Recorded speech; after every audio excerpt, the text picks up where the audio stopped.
Into the dungeon we go. So this will be my third video, and it's not actually under the best of circumstances. So you saw my setup in my first two videos for these Ackies, for the babies. Here are the hides that were in there. And this is the actual cage that I was using. Obviously, it's been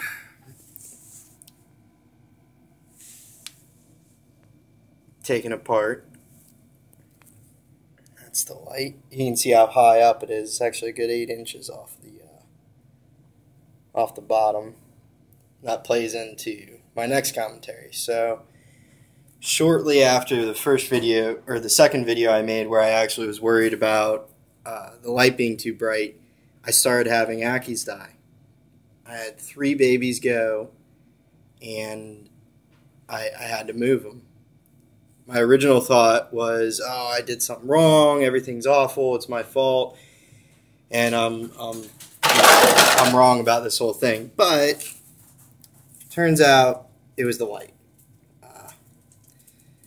I didn't have time to change everything, so I didn't. What I did do is I put them up here. Hey. And this is the old cage that bigger monitor you saw was in. One that wasn't so much of a baby. Now you can tell these guys, man, they are sunburnt. I wish you could see better, but he's like black.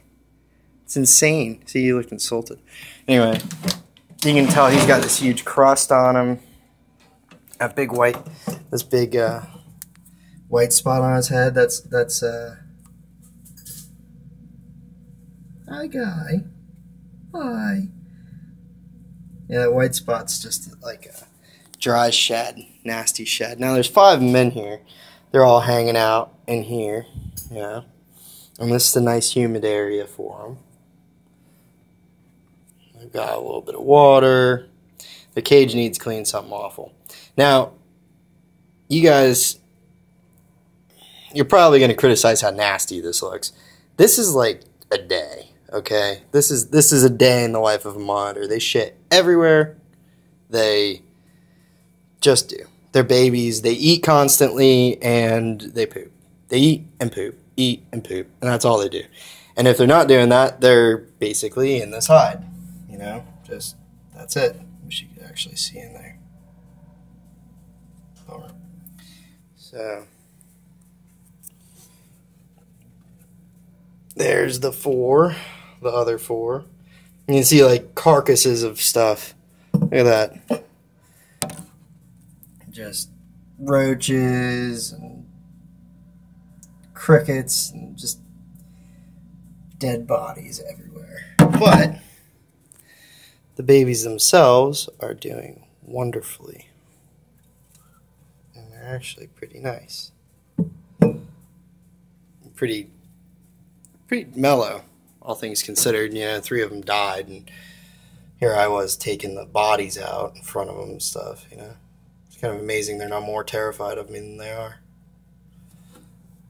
This one, hi. This one actually, I just like poked him in the eye and he's still relaxed. Still kind of hanging.